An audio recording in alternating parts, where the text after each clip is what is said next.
Hello bachcho, let's discuss this question. Given figure is of a filamentous blue-green alga nostoc.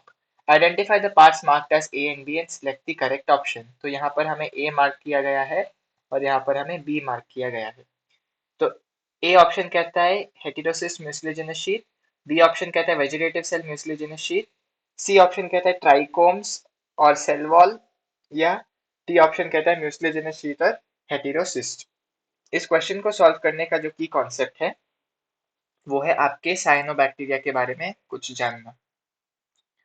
Cyanobacteria का ही दूसरा नाम होता है blue green algae. तो in short हम वो उसे बीजीए भी कहते हैं. ये प्रोकैरियोटिक ऑर्गेनिजम्स होते हैं जिसका सीधा मतलब निकलता है कि ये मोनेरेंस है, क्योंकि आपको पता है कि फाइव किंगडम क्लासिफिकेशन में केवल मोनेरा एक ऐसा किंगडम है जो कि प्रोकैरियोटिक है. अभी यदि हम इसकी दूसरे फीचर्स देखें तो वो फोटोसिंथेसिस करता है और वो ऑक्सीजनिक फोटोसिंथेसिस करता है, मतलब ऑक्सीजन रिलीज करता है फोटोसिंथेसिस के दौरान. लेकिन उसके साथ साथ ऐसे कुछ बीजीए होते हैं जो कि नाइट्रोजन फिक्सेशन कर पाते हैं, और नाइट्रोजन फिक्सेशन करने के लिए उनके पास कुछ स्पेशलाइज्ड सेल्स होती है जिन्हें हम हेटेरोसिस्ट कहते हैं. उसके साथ ये जो पूरा बीजीए का बॉडी है वो कवर्ड है by mucilaginous sheath. Most BGA में आपको ये फीचर दिखेगा.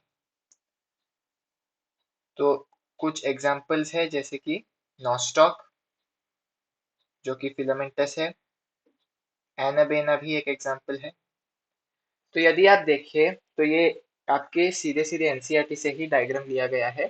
ये जो ए है यही आपका हेटेरोसिस्ट है. ए है हेटेरोसिस्ट. हमने अभी अभी देखा कि हेटेरोसिस्ट में क्या होता है, नाइट्रोजन फिक्सेशन होता है. और जो बी है वो है आपका म्यूसिलेजिनस शीथ. क्योंकि ये जो बीजीए है वो मोस्टली पानी में या पानी के आसपास दिखते हैं, तो उनका एक ऐसा कवरिंग होना बहुत जरूरी है जिससे कि पानी हमेशा अंदर ना आ सके. या फिर यदि पानी कंटिन्यूसली सेल के अंदर जाता ही रहा तो फिर सेल का क्या होगा, अल्टीमेटली सेल बहुत फूलने लगेगा और उस ऑर्गेनिज्म को प्रॉब्लम्स होगी. तो इसीलिए उन्हें एक वाटर प्रूफ लेयरिंग की जरूरत है जिसके कारण म्यूसिलेजिनस शीट वहां पर है. तो ए हुआ हमारा हेटेरोसिस्ट जो कि नाइट्रोजन फिक्सेशन में हेल्प करता है, और बी हुआ हमारा म्यूसिलेजिनस शीट जो कि वाटर प्रूफिंग में मदद करता है. तो चलिए हम ऑप्शंस देखते हैं. ए ऑप्शन कहता है A heterocyst B mucilaginous sheet, ये ठीक है. और बी ऑप्शन कहता है A vegetative cell B mucilaginous sheet, ये गलत है. यहाँ पर आप सोचेंगे कि वेजिटेटिव सेल क्या है. वेजिटेटिव सेल एक्चुअली वो सेल्स है जिसमें फोटोसिंथेसिस चल रही हो. वेजिटेटिव सेल्स में फोटोसिंथेसिस चलती है. तो यहाँ पर वेजिटेटिव सेल के और कोई भी मार्किंग नहीं है, तो वेजिटेटिव सेल गलत हो गया. सी ए ट्राइकोम्स बी सेल वॉल बिल्कुल गलत. ट्राइकोम्स क्या है, आपको पता है कि स्टेम की जो हेयर होती है उसको हम ट्राइकोम्स कहते हैं.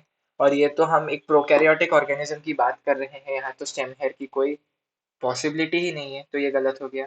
D mucilaginous sheet, D A mucilaginous sheet B heterocyst, ये बिल्कुल उल्टा कर दिया उन्होंने, ये भी गलत है. So the correct option to this question is option A heterocyst, B mucilaginous sheath. Hope you have understood it well. All the best.